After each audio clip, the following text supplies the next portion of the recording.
Hello students, welcome to wait for job. আজকে তোমাদের জন্য আবার একটা বিশেষ ক্লাস নিয়ে চলে এসেছি, যেখানে আমরা আলোচনা করব আপকামিং ডাব্লিউবিপি কেপি এক্সামের জন্য গুরুত্বপূর্ণ ম্যাথমেটিক্স এর কিছু প্রশ্ন উত্তর। তো আমাদের চ্যানেল থেকে তোমরা প্রতিদিন ফ্রি ক্লাসেস পেয়ে থাকো, যেগুলো তোমরা আমাদের ইউটিউব চ্যানেল এবং ফেসবুক পেজে কিন্তু পেয়ে থাকো। তো এরকম প্রতিদিন এরকম ভিডিও পেতে অবশ্যই আমাদের চ্যানেল সাবস্ক্রাইব করতে কিন্তু ভুলো না। আর ভিডিওটা ভালো লাগলে অবশ্যই একটা লাইক দিও। আমাদের চ্যানেলে যদি নতুন হও তাহলে চ্যানেলটা সাবস্ক্রাইব করতে কিন্তু ভুলো না। চলো শুরু করা যাক।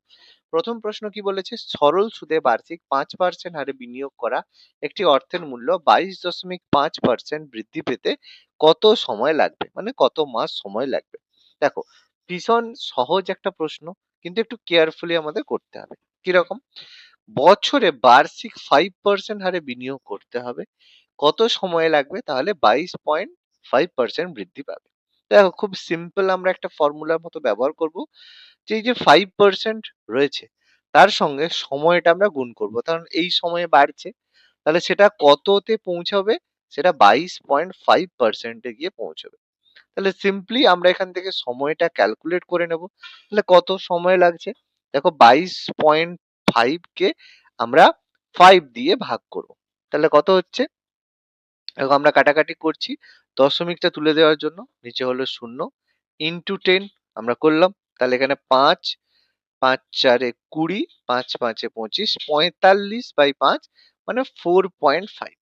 এবার এখানে 4.5 তো উত্তর হতে পারে না, তাহলে 4.5 যদি উত্তর না হয়, তাহলে অ্যান্সার কিভাবে হবে? দেখো, এই যে 4.5 এটা কিন্তু বছরে বেরোচ্ছে, তাহলে এটাকে আমাকে মাসে বের করতে হবে। তাহলে মাসে বের করার জন্য কি করতে হবে, 4.5 যে রয়েছে 4.5, এটাকে আমাদের 12 দিয়ে গুণ করতে হবে, মানে 4.5 মানে 45/10 ইন্টু 12। তাহলে আমরা করব 5 2 এ 10, 5 9 45, 9 2 6 12, তাহলে 9 6 54, 54। তাহলে অপশন ডি হলো 54। দেখো, ভীষণ সহজ, কারণ আমরা এখানে 5% ইন্টু সময়টাকে বছরে আমাদের করতে হবে, তাহলে এটা 4.5 বছর, 4.5 বছর, 4.5 বছর মানে 54, 54 মান্থ। তাহলে এটা খুবই সহজ, কেয়ারফুলি আমাদের করলেই কিন্তু আমরা উত্তর করে নিতে পারবো। বোঝা গেল? বলেছে রভিসের কাছে 1500 টাকা ছিল, সুনয়নার কাছে রভিসের থেকে 24% বেশি অর্থ ছিল, আর সনাতনের কাছে সুনয়নার চেয়ে 10% কম অর্থ ছিল, তাহলে সনাতনের কাছে কত টাকা ছিল? এটা ভীষণ সিম্পল, দেখো আমরা করে নেব। তাহলে আমরা এখানে একটা ছকের মতো করব, যে প্রথমে হচ্ছে সনাতন আর সুনয়নার আমরা টেবিলটা করব। ঠিক আছে, এবার এখানে কি বলা রয়েছে, সনাতনের কাছে কত টাকা রয়েছে, রবিশের থেকে সুনয়নার কাছে রবিশের থেকে 24%, আর সনাতনের কাছে সুনয়নার চেয়ে 10% কম। তার মানে এখানে আমরা যদি সনাতনের কাছে, এখানে বলেছে সনাতনের কাছে সুনয়নার থেকে 10% কম ছিল। আচ্ছা, তাহলে সুনয়নার কাছে রবিশের থেকে এত পার্সেন্ট বেশি, তাহলে আমরা এখানে করে নেবো তিনজনের রবিশ। তাহলে প্রথমে রবিশের চেয়ে সুনয়নার কাছে রবিশের চেয়ে 24%, তাহলে রবিশের কাছে যদি 100 টাকা থাকে, রবিশের কাছে যদি 100 টাকা, 100 টাকা যদি থাকে, তাহলে সুনয়নার কাছে 124 টাকা রয়েছে, কারণ সুনয়নার কাছে রবিশের থেকে 24% বেশি অর্থ রয়েছে, আর সনাতনের কাছে সুনয়নার থেকে 10% কম অর্থ ছিল।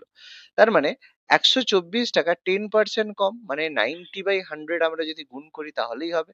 0 0 আমরা কেটে দিলাম, তাহলে 124/9, তাহলে আমরা এটা গুণ করলে পাবো তোমার 111,111.6। তাহলে দেখো, সবার আমরা টাকা পেয়ে গেলাম, যে রবিশের কাছে 100 টাকা, সুনয়নের কাছে 124 টাকা, আর সনাতনের কাছে 111.6। এবার দেখো, এখানে বলেছে কি, যদি রবিশের কাছে 1500 টাকা থাকে, তাহলে রবিশের কাছে 100 টাকা নয়, 15 বলেছে, যে ডেটা ওয়াইজ আমরা যদি দেখি 1500 টাকা রবিশের কাছে ছিল, তাহলে সনাতনের কাছে কত ছিল? তাহলে সিম্পলি দেখতে পাচ্ছি এটা কত পার্সেন্ট বেশি, 100 থেকে 11.6% বেশি। তাহলে সিম্পলি আমরা গুণ করে নেব, 1500 ইন্টু 111, মানে এটা 111.6, এটা আমাদের বেশি। তার মানে এটা কত গুণ বেশি, দেখো 150 গুণ বেশি। আমাদের হচ্ছে, হ্যাঁ, 150 গুণ বা 15 গুণ বেশি, 100 থেকে 15 গুণ করলে, তাহলে 111.6 কে আমরা যদি 15 দিয়ে গুণ করি, তাহলে আমরা উত্তর পেয়ে যাব 15 6 90, 0 কেটে গেল, তারপর হচ্ছে 15 একে 15 4, তাহলে এটা আমাদের 4 7 1671, তাহলে 1674, 1674 অপশন এ আমাদের উত্তর। সিম্পল, বোঝা গেল, খুবই সহজ প্রশ্ন ছিল। চলো পরবর্তী প্রশ্ন কি বলেছে। 2 এর 9, 2 এর 3, 4 এর 9, 5 এর 6 লসাগু কত? মনে রাখবে ভগ্নাংশের যখন আমরা লসাগু করি তখন কি হয়, এর যে লব গুলো রয়েছে তাদের লসাগু হয় আর হর গুলোর গসাগু হয়ে থাকে। তার মানে আমরা এখানে 2, 4 আর 5 এর লসাগু বের করব। তাহলে 2, 4 এবং 5 এর লসাগু কত হবে? 2, 4 এবং 5 লসাগু কত হবে? 2 একে 2, 2 2 এ 4, 5। তাহলে আমাদের এলসিএম আমরা লসাগু যদি বের করি তাহলে কত হচ্ছে? 20, 20 হচ্ছে আমাদের লসাগু। আর গসাগু কত হচ্ছে? 3, 6, 9। এদের হচ্ছে এইচসিএফ, গসাগু কত হবে? গসাগু হবে 3। তাহলে কত হবে? 20/3, অপশন ডি। কারণ ভগ্নাংশের লসাগুর ক্ষেত্রে লবগুলোর লসাগু ডিভাইডেড বাই হরগুলোর গসাগু, এই ফর্মুলাটাই আমরা ব্যবহার করি। ওকে, চলো পরবর্তী প্রশ্ন কি বলেছে। 3,000 টাকার উপরে বার্ষিক 4% সুদের হারে 5 বছরের জন্য কত টাকা সরল সুদ হবে? ভীষণ সিম্পল, পিআরটি বাই 100 আমরা সবচেয়ে ছোট ফর্মুলা। 3,000 টাকার উপরে বার্ষিক 4% মানে 4/100, 5 বছরের জন্য ইন্টু 5, কাটাকাটি করব 0 0 0 0, তাহলে 5 4 20 ইন্টু 30 মানে হচ্ছে 600, 600, অপশন এ আমাদের উত্তর। ভীষণ সিম্পল অঙ্ক, মাত্র 600 টাকা হবে 5 বছরের সুদ। চলো পরবর্তী প্রশ্ন কি বলেছে। আচ্ছা, একটি লম্ব বৃত্তাকার শঙ্কু আকৃতির পাত্রের ধারণ ক্ষমতা 9240 মিটার কিউব। শঙ্কুটির ব্যাসার্ধ 21 মিটার, প্রতি মিটার স্কোয়ার বর্গমিটার 10 টাকা হারে শঙ্কুর বাইরের ক্ষেত্রফল রং করতে মোট কত টাকা খরচ হবে? দেখো, আমরা এখানে দেখবো যে শঙ্কু যেটা রয়েছে, যে আমরা একটা যদি শঙ্কু কনসিডার করি যেটাকে আমরা বরের টোপর হিসাবে বলি, তাহলে তার যে নিচের পোর্শন এটা আমাদের আর হয়ে থাকে, ব্যাসার্ধ হয়ে থাকে। লেন্থ যেটা হয়ে থাকে সেটা আমাদের এল হয়ে থাকে, ঠিক আছে। তাহলে আমরা এখান থেকে বের করব। তাহলে এখান থেকে এর যে বহির তলের ক্ষেত্রফল সেটা আমাদের পাই আর এল হয়ে থাকে। তাহলে এক্ষেত্রে পাই এর ভ্যালু বলেছে 22 এর সাথে ধরতে। আর আমাদের হচ্ছে ব্যাসার্ধ কত দেওয়া রয়েছে? দেখো ব্যাসার্ধ দেওয়া আছে 21, আর এল দৈর্ঘ্য কত দেওয়া রয়েছে? দেখো দৈর্ঘ্য দেওয়া রয়েছে 20, আমাদের 21 মিটার ব্যাসার্ধ রয়েছে। দৈর্ঘ্য আমাদের এখানে নেই, দৈর্ঘ্য আমাদের এখান থেকে বের করতে হবে। তাই তো? ব্যাস, তাহলে আমরা দেখি এখানে পাই আর এল আমরা এখানে বের করব। তাহলে এখানে মোট ক্ষেত্রফল 1/3 পাই আর স্কোয়ার এইচ। তাহলে সেটা কত? দেখো টোটাল বলছে পাত্রের ধারণ ক্ষমতা, ধারণ ক্ষমতা মানে আয়তন, সেটাই হচ্ছে 9240। ব্যাস, তাহলে আমরা এখান থেকে ডেটা কি কি পাচ্ছি? ডেটা পাচ্ছি তাহলে 1/3 পাই মানে আমরা পাচ্ছি 22 এর 7, আর স্কোয়ার মানে আমরা পাচ্ছি 21 ইন্টু 21 ইন্টু এইচ আমরা এখান থেকে বের করবো। তাহলে 9240। তাহলে এখান থেকে আমরা আগে কেটে নেব। 7 3 21, 3 3 কেটে নিলাম। তাহলে এখানে এইচ সমান হচ্ছে 9240 ডিভাইডেড বাই 22 ইন্টু 21, এটা আমরা পাচ্ছি। ব্যাস, এটাই আমরা এখানে বসিয়ে নেব এইচ হিসেবে।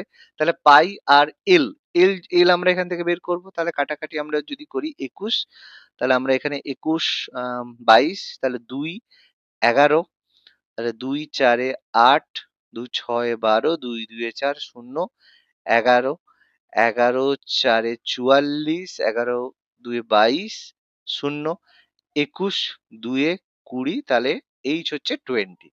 তাহলে দেখো আমরা যদি এখানে এইচ পেয়ে যাই তাহলে এইচ মানে এর হাইট। তাহলে আমরা দেখো এইচ মানে একটা সমকোণী ত্রিভুজ পাচ্ছি, মানে এরকম টাইপের একটা। এইচ এটা আর এটা এল এটা, তাহলে এল সমান কত হবে? Root over of H square plus R square হবে। তাহলে এইচ আমাদের কত? 20 স্কোয়ার প্লাস আর মানে হচ্ছে 21 এর স্কোয়ার। তাহলে কত হবে? 20 স্কোয়ার মানে 400, আর এটা হচ্ছে 441। তাহলে যোগ করলে হবে রুট ওভার অফ 841, 841। তাহলে সেটা আমাদের হয় 29। তার মানে এই এল আমাদের 29। তাহলে আমরা এখানে 29 বসাবো। তাহলে কত হচ্ছে? 7 3 এ 21 3, তাহলে 29 9, 29 ইন্টু 6 করে নেব, ইন্টু 11, 29 9 5 45, 954 হচ্ছে, আর হাতে রয়েছে 5, 12 12 13 14 15 16 17 174, তাহলে ইন্টু 11, তাহলে আবার 174 করবো। তাহলে 4 1, তাহলে 4 1 8 9 1, তাহলে আমাদের এটা গুণ করলে হচ্ছে 19 হ্যাঁ, তাহলে 1941। এবার এর সঙ্গে প্রতি 10, তাহলে 1941 ইন্টু 10, তাহলে 19,140, অপশন এ আমাদের উত্তর। বোঝা গেল? চলো নেক্সট প্রশ্ন কি বলেছে, একটি পার্কে রবিবার 420 জন এবং অন্যান্য দিনে 120 জন দর্শক আসে। রবিবার থেকে শুরু হওয়া 30 দিনের একটা মাসে প্রতিদিনের দর্শক সংখ্যা গড়ে কত? তাহলে এখানে একটা জিনিস বুঝতে হবে যে একটা 30 দিনের মাস যেটা রবিবার দিয়ে শুরু, সেখানে কতগুলো রবিবার হচ্ছে। তাহলে দেখতে পাচ্ছি রবিবার হচ্ছে, তার মানে 1 তারিখ রবিবার 1, 8, 15, 22 এবং 29। তাহলে মোট 5টা রবিবার কিন্তু হবে। তাহলে 5টা রবিবার পড়ছে আর বাকি 25 দিন নরমাল পড়ছে। তাহলে রবিবার আসছে 420 দিন, তাহলে 4, 5 ইন্টু 420, আর অন্যান্য দিন 25 দিন আসছে 120। তাহলে প্রতিদিন গড়, তাহলে আমরা গুণ করে নেবো 420 ইন্টু 5 প্লাস 25 ইন্টু, তাহলে 420 ইন্টু 5, 0, 5 দিয়ে 10 এর 0, 5 4 20, 1 21, 2100। আর এটা গুণ করলে কত হবে, 25 ইন্টু 12, আর আমরা 0, 12 5 60 0, হাতে রয়েছে 6, 12 2 24, 6 30, 3000। তাহলে যোগ করলে কত হচ্ছে, 0015। তাহলে 5100। তাহলে এটা মোট কত দিনে, 30 দিনে। তাহলে এটাকে ডিভাইড করব, 30 দিয়ে ভাগ করব। তাহলে 30 শূন্য শূন্য বাদ দিয়ে দিলাম। তাহলে প্রতিদিন গড়ে 3 একে 3, তাহলে 3 সাতে 21, 0, 170, অপশন ডি আমাদের উত্তর। তাহলে প্রতিদিন মোট 170 জন করে স্টুডেন্ট মানে দর্শক কিন্তু ওখানে আসছে। বোঝা গেল? চলো আজকে লাস্ট প্রশ্ন কি বলেছে, তিনটি সংখ্যার মধ্যে দ্বিতীয় সংখ্যাটি প্রথম সংখ্যার অর্ধেক এবং তৃতীয় সংখ্যাটি দ্বিতীয় সংখ্যার থেকে 4 কম। যদি প্রথম এবং তৃতীয় সংখ্যার গড় 16 হয়, তাহলে দ্বিতীয় সংখ্যাটি কত? তাহলে দেখো, প্রথম সংখ্যা, দ্বিতীয় সংখ্যা আর তৃতীয় সংখ্যা আমরা একটা করলাম। এবার এখানে ভালো করে পড়ো কি বলছে, দ্বিতীয় যে সংখ্যাটা রয়েছে সেটা প্রথম সংখ্যার অর্ধেক। তাহলে প্রথম সংখ্যাটা আমি যদি এক্স ধরি, প্রথম সংখ্যাটা যদি আমি এক্স মনে করি, তাহলে দ্বিতীয় সংখ্যাটা হবে x/2। তাহলে তৃতীয় সংখ্যাটা কত হবে, দ্বিতীয় সংখ্যার থেকে 4 কম, মানে x/2 -4 হবে। এবার বলছে প্রথম এবং তৃতীয় সংখ্যার গড় যদি 16 হয়, তাহলে প্রথম সংখ্যা x আর তৃতীয় সংখ্যা হচ্ছে x-2/4 এর গড়, গড় মানে ডিভাইডেড বাই 2, তাহলে সেটা হচ্ছে 16। ব্যাস আমরা সিম্পলি করব। দেখো আমরা যোগ করব, তাহলে হবে 3x/2 -4, 16 2 এ 32। ব্যাস, তাহলে 3x/2 যোগ করলে কত হচ্ছে, 36। ব্যাস, এখানে x সমান হচ্ছে, আমরা কাটাকাটি করে নিতে পারি, 36 ইন্টু 2 ডিভাইডেড বাই 3, 3 12 মানে 12 2 এ 24, 24। তাহলে 24 যেটা সেটা প্রথম সংখ্যা। তাহলে দ্বিতীয় সংখ্যা কত, দ্বিতীয় সংখ্যা হচ্ছে 24 এর অর্ধেক, 24 ইন্টু হাফ, তাহলে সেটা হচ্ছে 12। তাহলে অপশন বি আমাদের উত্তর। বোঝা গেল? তাহলে আজকের ক্লাসটা কেমন লাগলো তোমরা অবশ্যই কমেন্ট করে জানাও, এবং ভিডিওটি যদি ভালো লাগে তাহলে অবশ্যই একটা লাইক করো, এবং আমাদের চ্যানেলে যদি নতুন হও তাহলে চ্যানেলটি অবশ্যই সাবস্ক্রাইব করতে ভুলো না। ধন্যবাদ।